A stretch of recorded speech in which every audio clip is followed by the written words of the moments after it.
In the bustling heart of New York City, where skyscrapers pierced the cloudy sky and the streets hummed with the endless rush of ambitious souls, there lived a man named Hiroshi Tanaka.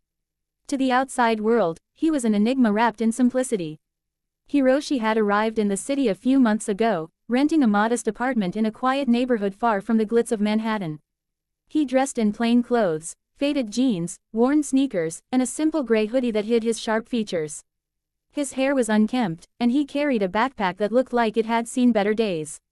People assumed he was just another struggling immigrant, perhaps a delivery guy or a low-wage worker scraping by in the Big Apple. Hiroshi frequented a small diner called Bella's Brew, on the corner of 5th Avenue and 23rd Street. It was an unassuming place, with checkered tablecloths, vinyl booths that squeaked when you sat down, and a jukebox that played old jazz tunes. The regulars were a mix of office workers, artists, and locals who came for the cheap coffee and greasy burgers. Hiroshi would sit at the counter every morning, ordering the same thing, black coffee and a plain bagel. He rarely spoke, nodding politely to the staff and paying with crumpled bills from his pocket. His English was broken, accented heavily, and he often fumbled with words, leading others to think he was uneducated or dim-witted. The diner's owner, Bella, a robust Italian woman in her 50s with a voice like thunder, would eye him suspiciously. "That guy's weird," she'd mutter to her staff. "Always alone, never tips big, and what's with the staring out the window? Probably up to no good." The other patrons shared similar sentiments. There was Mark, the banker who sat 2 stools away, scrolling through his phone. He'd glance at Hiroshi and scoff, thinking, "Look at this bum. In a city like this, if you're not hustling, you're nothing." Then there was Lisa, the aspiring actress who worked the lunch shift as a hostess. She'd roll her eyes when Hiroshi tried to order, mimicking his accent behind his back to make her friends laugh. But the one who noticed something different was Mia, the waitress. Mia was a 25-year-old linguistics student at NYU, funding her studies by slinging plates at Bella's. She had a knack for languages, having grown up in a multicultural family. Her mother was Japanese-American, her father Korean. Mia spoke fluent Japanese, Korean, and Spanish, and she was working on Mandarin. She had a warm smile, curly black hair tied in a ponytail, and eyes that sparkled with curiosity. Unlike the others, Mia didn't judge Hiroshi based on his appearance. She saw the way he held his coffee cup, delicately, as if it were fine china, and the subtle sadness in his eyes when he gazed at the city skyline. One rainy Tuesday morning, the diner was quieter than usual. The downpour kept most customers away, leaving only a handful scattered across the booths. Hiroshi entered, shaking off his umbrella, and took his usual spot at the counter. Mia was behind the bar, wiping down the surface with a rag. "Good morning," she said in English, her voice cheerful despite the gloom outside. Hiroshi nodded, murmuring, "Coffee, please. Black." As she poured the steaming liquid, Mia decided to try something different. She'd overheard Bella complaining about him again the night before, calling him that silent freak. It bothered her. People weren't just their exteriors, languages bridged worlds, after all. So, in a soft voice, she switched to Japanese. "O genki desu ka? Ain ga suyoi desu ne?" "How are you? The rain is heavy, isn't it?" Hiroshi froze, his hand midway to the cup. His eyes widened, and for the first time in months, a genuine smile crept across his face. He looked up at Mia, his posture straightening. "Hi, totemo suyoi desu. Anata wa nihongo o hanashimasu ka?" "Yes, very heavy. Do you speak Japanese?" Mia's heart skipped a beat. She hadn't expected such fluency from him. "Hi, watashi no haha wa nihonjin desu. Anata wa doko kara kimashita ka?" "Yes, my mother is Japanese. Where are you from?" What followed was a conversation that unfolded like a long sealed letter. Hiroshi, speaking in his native tongue, revealed layers no one had bothered to uncover. He wasn't a struggling immigrant, he was Hiroshi Tanaka, the reclusive billionaire founder of Tanaka Tech, a Tokyo-based conglomerate worth billions in AI and robotics. He'd built his empire from a tiny garage in Osaka, starting with nothing but a passion for coding and an unyielding work ethic. At 45, he'd stepped away from the spotlight after a personal tragedy, his wife's death from cancer 2 years prior. Overwhelmed by grief and the relentless pressure of fame, he'd sold parts of his company but retained controlling interest, amassing a fortune that could buy islands. "I came to New York to disappear," he explained, his voice steady but laced with emotion. "In Japan, everyone knows my face. Paparazzi, business rivals, even family expecting handouts. Here, I'm invisible. It's freeing. He sipped his coffee, the warmth seeming to melt away his guarded demeanor. Mia listened intently, refilling his cup without charge. She shared her own story, growing up in Queens, juggling jobs to pay for school, dreaming of becoming a translator for the UN. As the rain pounded against the windows, Hiroshi opened up more. He talked about his childhood in a rural village, where his father was a fisherman and his mother a schoolteacher. I was the odd one, he said with a chuckle.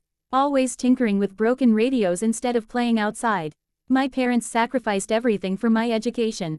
His breakthrough came in his 20s when he developed an AI algorithm that revolutionized supply chain management. Companies like Sony and Toyota snapped it up, and Tanaka Tech skyrocketed. But success came at a cost. I married Aiko young. She was my anchor. When she got sick, his voice trailed off, eyes misting. Mia reached out, placing a gentle hand on his arm. Gomenasai, she whispered. I'm sorry. By now, the diner had a few more customers, but they were oblivious to the transformation at the counter. Bella emerged from the kitchen, barking orders, but paused when she saw Hiroshi laughing, a deep, genuine sound that filled the room. Mark the banker looked up from his phone, eyebrows raised. Lisa, setting tables, whispered to a coworker, what's going on over there? Hiroshi and Mia's conversation stretched into the afternoon. He shared anecdotes from his travels, negotiating deals in Silicon Valley, attending galas in Paris where he felt like an imposter among the elite. People see the money, not the man, he said. Here, they see nothing, which is better. Mia nodded, relating it to her own experiences of being underestimated as a waitress. Everyone has a story, she replied. But not everyone listens. As the rain eased, Hiroshi glanced at his watch, a simple Casio that belied his wealth. I must go, he said reluctantly. Arigato, Mia-san. This was unexpected. He left a generous tip, far more than his usual, and walked out with a spring in his step. Word spread quickly in the small diner. Bella cornered Mia after the shift. What was that about? The guy's chatting like he's at a cocktail party. Mia smiled mysteriously. Just talked to him in Japanese. Turns out, he's not who we thought. The next day, Hiroshi returned, but this time, he wasn't alone in his silence. Mia greeted him in Japanese again, and soon, others noticed the change. He started engaging more, even in broken English, sharing small talk with Mark about stock markets, revealing insights that left the banker stunned. How do you know about algorithmic trading? Mark asked. Hiroshi just shrugged with a knowing grin. Over the weeks, the misjudgments unraveled like a poorly knit sweater. Lisa, the actress, struck up a conversation one evening when the diner was slow. Emboldened by Mia's example, she used a translation app to say a few words in Japanese. Hiroshi appreciated the effort, responding patiently and even offering to help her with an audition tape using his tech connections. Bella, ever the skeptic, finally broke the ice during a busy lunch rush. So, kid, she said, sliding him a free slice of pie, Mia says you're some big shot. That true, Hiroshi laughed. Hi, but here, I'm just Hiroshi. As trust built, Hiroshi's true self emerged. He began helping the diner in subtle ways. Noticing the outdated register, he anonymously donated a state-of-the-art POS system, claiming it was from a friend.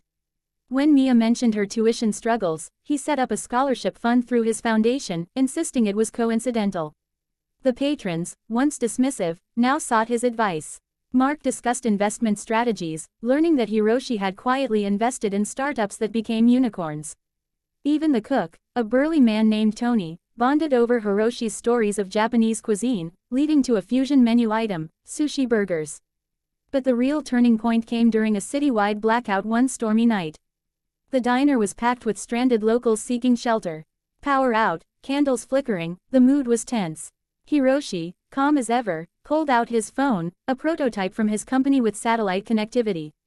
He coordinated with emergency services in Japanese and English, ensuring supplies reached the neighborhood. Then, using a portable generator from his backpack, which everyone now realized wasn't just for show, he powered the kitchen enough to serve hot meals. Arigato, people murmured, their prejudices shattered. Mia's role in this revelation wasn't forgotten. She and Hiroshi grew close, not romantically, but as friends who understood the power of connection. He mentored her in business, introducing her to contacts in the linguistics field. In return, she taught him slangy New York English, helping him blend in while embracing his identity. Months later, on a crisp autumn day, Hiroshi sat at the counter, surrounded by the once strangers who now called him friend. Bella raised a glass of coffee in a mock toast. To Hiroshi, the billionaire we all misjudged. Laughter echoed. Hiroshi smiled, glancing at Mia. No, to the waitress who spoke my language. The city outside buzzed on, indifferent, but inside Bella's brew, judgments had given way to understanding. Hiroshi's story reminded them that wealth wasn't in bank accounts, but in the bridges built between souls. And it all started with a simple, "Ogenki desu ka?" As winter approached, Hiroshi decided to extend his stay in New York. He invested in local startups, quietly funding community projects. Mia graduated, landing a job at the UN, thanks in part to his recommendation. The diner thrived, becoming a hub for cultural exchanges, Japanese nights with sake and stories. One evening, as snow blanketed the streets, Hiroshi reflected on his journey. "I came to hide," he told Mia over tea, "but you helped me find myself again." She beamed. "We all did, together." In a world quick to label, their tale was a quiet revolution, a reminder that beneath every facade lies a story waiting to be heard, in whatever language it speaks.